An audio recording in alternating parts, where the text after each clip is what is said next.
So let's see. You can actually tell when the buds are forming. So this is Cattleya purpurata, and it gets thick on the bottom, and I think the buds are around there at this point. So there's the seed. I think they're supposed to be pushing out the seed as they are forming the seed, but this one just it works differently.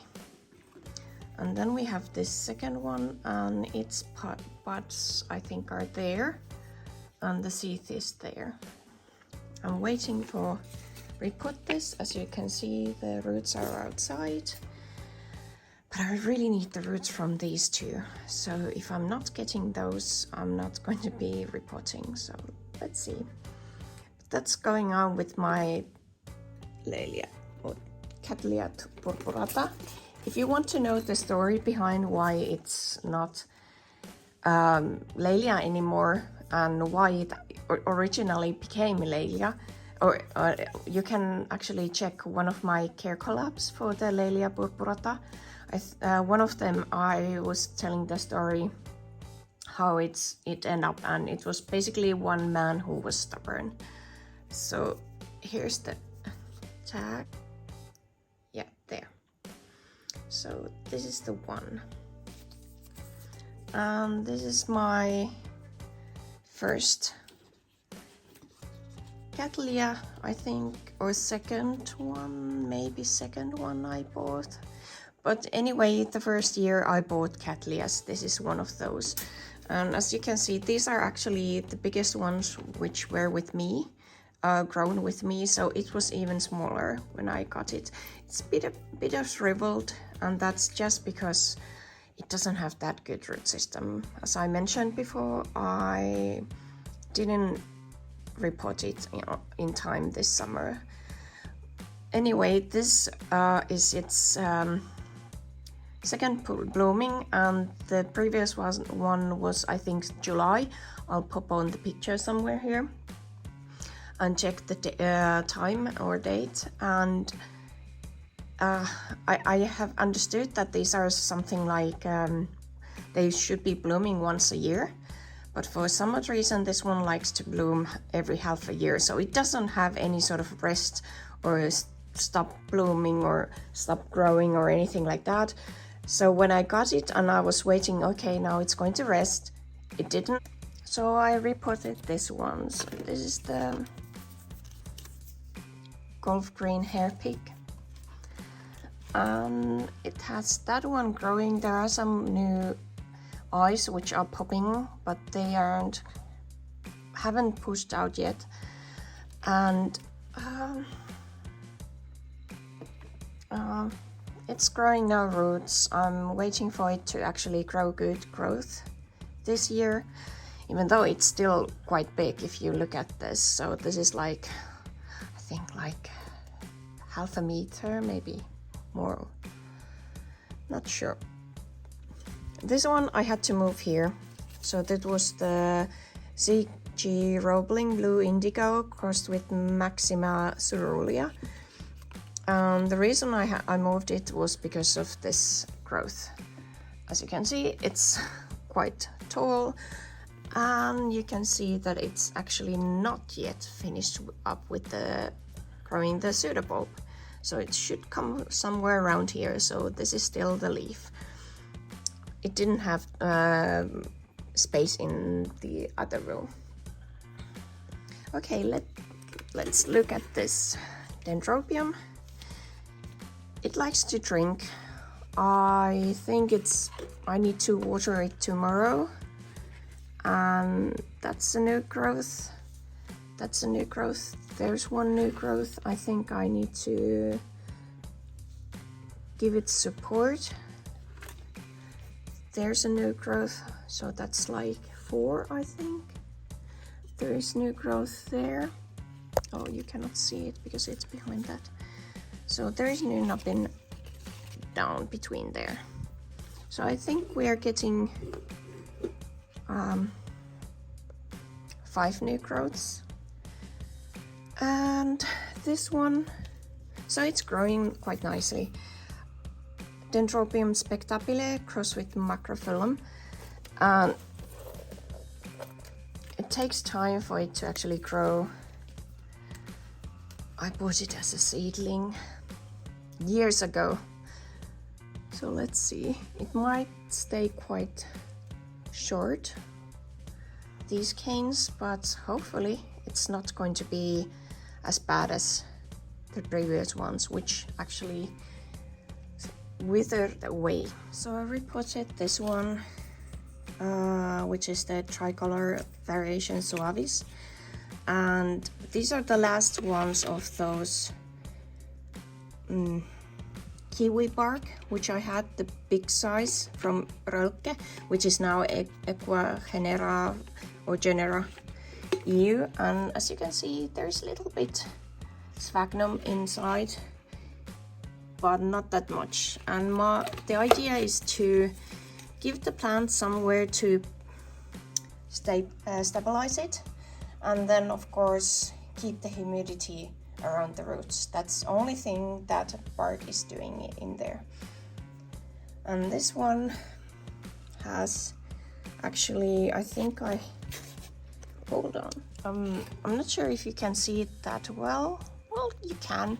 So there is oyster shells, and then there is charcoal bits, some bark, and some pumice and sphagnum moss. So this one is the Philippinensis crossed with Wilhelminae, and I'm hoping that this year this might be actually growing more than just one growth. And to be honest, this growth has been a long time with me. What I mean by that is that it has grown leaves, and then it grows more leaves. For some odd reason, it never grow new fan, it just grow new leaves on top of it. So it might grow this up if these two shrivel. It doesn't have roots or that many, and you cannot see it. It looks really big, this pot, but it's actually full of the charcoal inside, so it's not keeping itself too moist, but not too dry as well. And I don't know, let's see if this change is going to do something for it. Not sure. I'm still trying to learn these warm growing Paphiopedilums. It's just I need to see what makes them tick. That's it. So hopefully this change is doing something for them. So my Cattleya guttata cerulean is doing quite nice, as you can see. So there's new growth. The other eye is actually growing, and there are some new roots. And I just repotted it. And let's see how it's going to grow. There's actually one eye down there, which is popping as well. So this one seems to be a good grower. I feel like it's an easy orchid. I don't know why it feels like it's easy orchid, but for me, it just works with the care that I'm giving it. And this one, so this is the chantilly lace. So it has one eye there. The new growth is coming up. I had to prop it a bit because it was growing straight to the guttata. And then we go to this one. Hold on. So here we are, Village Chief Armani Red Dragon. So this one decided that that's going to grow, and that one is growing some new roots. For some odd reason, I don't know why, it's an old growth. And then this one is growing new roots, and there is actually new eye coming, this one here. And it's full of happy sap, so it's growing quite nicely. And then we cross over to this. So this is the Percivalliana crossed with Karen Graf and Summit.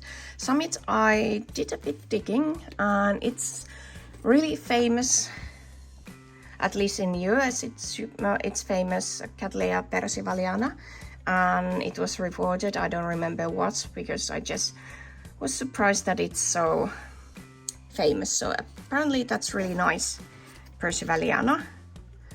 And this one, I'm not sure what it's doing actually. Hold on, I'll check. Well, the new roots are at least coming up on this new cane. And it's not finished yet with the growth. I didn't see any other eyes pushing, but there is 4 more eyes. So might be that it's going to grow during summer better, maybe. It might be because of the temperature in this room. Again, it's between 21 or a bit lower than that and 19. So I had to move some of the orchids, I'll show you, into the another room, which is actually have functioning radiators.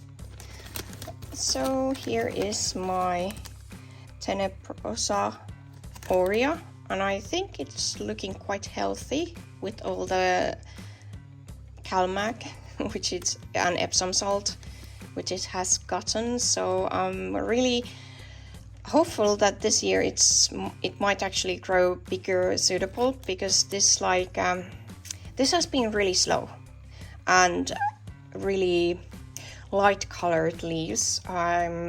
I need to see if I have somewhere video picture how light it was, but you can see from this leaf, for example, that it used to be really yellow. I thought it was because of the light. No, it's because of the calcium deficiency. And this is its friend, and I actually saw there were 2 eyes activated, and as you can see, it's really shriveled. So it's pushing out this new growth, activating the new eyes, and I'm hoping it would push out new roots soon, because I have to repot it. Yep. And this one, my Luedemaniana cerulean, well, it's doing roots, and the great keiki is growing well, and I think that's a new keiki there. I've been trying to find, I now ordered from abroad fertilizer which doesn't have seaweed extract in it, and it's really hard to find something like that. I'm hoping it would work with this one, and I would get new blooms one day. So there's one more Luedemaniana. This one's supposed to be dark, but I don't think that's so dark, to be honest with you. I'll take better pictures and post there. I bought this from Schwerter. It's years ago. Oh, by the way, those paintings from my son, they are there because the blooms are going to grow towards the white wall, so that's why I have those there to block from them doing that. So continue. That's the first bloomings, and my phals are blooming. This is the no ID. It's a little bit like citrusy, and I really like it. It doesn't smell anything. And this one with the 2 spikes, so this one is so it basically looks like the Phalaenopsis Chia E Yinlin, which is quite popular. You see it online quite often, and it's growing good roots, as you can see. So it's a really good grower, and I like the blooms, and it's one of the oldest ones I got. And as you can see here, Mariae crossed with this Tetraspice one. This has got a lot of the Mariae in it, if you think about it, because it's like it's tilting downwards with the blooms, and it has that kind of like stripy flowers, and that's from the Mariae. I think it's growing new. Yeah, there is new flower spike, so it's really good. at pushing flower spike, as you can see, and branching. So if you would ask me to recommend some of this, I would definitely recommend it. It's really pretty, it's easygoing, it's blooming its head off, and only thing missing is the scent. But if you don't like scent, this one is perfect. Okay, so this one. This is the LDS Bear King, and it's pushing out new roots. As I mentioned, I brought it here to the warmer room, and now it's pushing out roots and recovering. And here we have the Bellina, and I stopped the root rot, and as you can see, at least 2 new roots, maybe more. So it's recovering. This new warmer room is really good for it, so they are staying in here. This one I actually forgot from my fall list, and I think I need to add it like a third one afterwards when it's, for example, blooming, because it's making bloom spikes. It has 2, one is behind there, tucked, and it's growing roots like crazy. There's like 4 new ones, and the other side is the same. And what is it? Let me tell you. Pulchra. Dark red. I'll pop up picture somewhere. You can have a sneak peek what it might be. And this one, even though it has never bloomed for me, I'm still amazed by its vigorous roots. So as you can see, when it starts growing roots, it's rooting really well. And the new growth is over there, doing okay. Same the other one, it's growing. I think I saw new eyes somewhere, and it needs to be watered tomorrow. So all of these are, so this one is that, hold on, I'll search it for you. Bovering Gianna Red. I really like it, and I'm waiting for it to actually bloom. And it has never done that for me, but I think I'm getting the care right this time, hopefully. And this time it would grow bigger suitable, because this is supposed to be a bigger one. And behind it, we go there. That's my Purpurata carnea. And it's growing new roots and new growth. And there's that. It's way too big for here, but because I did the repotting for this one, as I mentioned earlier, it's going to stay in this room until the summer. It can take the colder environment, but I just want to give it like a little nudge towards the right direction. And then we are going to look at those 2. So in this mixer, I have my Dowiana aurea, or what is left of it. It's like, hold on, I'm taking them out one by one and explain. So this one doesn't have any more roots. I was almost throwing it out, and as you can see, it's really shriveled, this leaf, but this new growth actually pushed out new roots. I'm going to keep it without the media, because if I'm taking it out, putting it in media, I'm losing the momentum with this one. So I need to wait until it has a bit bigger roots, maybe second growth, and it's pushing out roots. So I'm keeping it inside of this. This is almost like humidity tent. This is the best way to prevent root rot during colder months and dryness. Because of the dryness, it's not pushing out new roots. So this is the best way to, in my environment, to make them recover. And I'm going to show you how I manage with this one. I have never tried this with this young plant. Let's see. Okay, and the second one, hold on. So this one had 1 working root, and it's pushing out 3 small new growths, or 4 actually. If you look at there, there's 1 more. So I'm waiting for it to finish these growths, grow a new roots, And maybe I'm going to get those seedling covers, or where you can actually start your seedlings during the springtime with normal plants.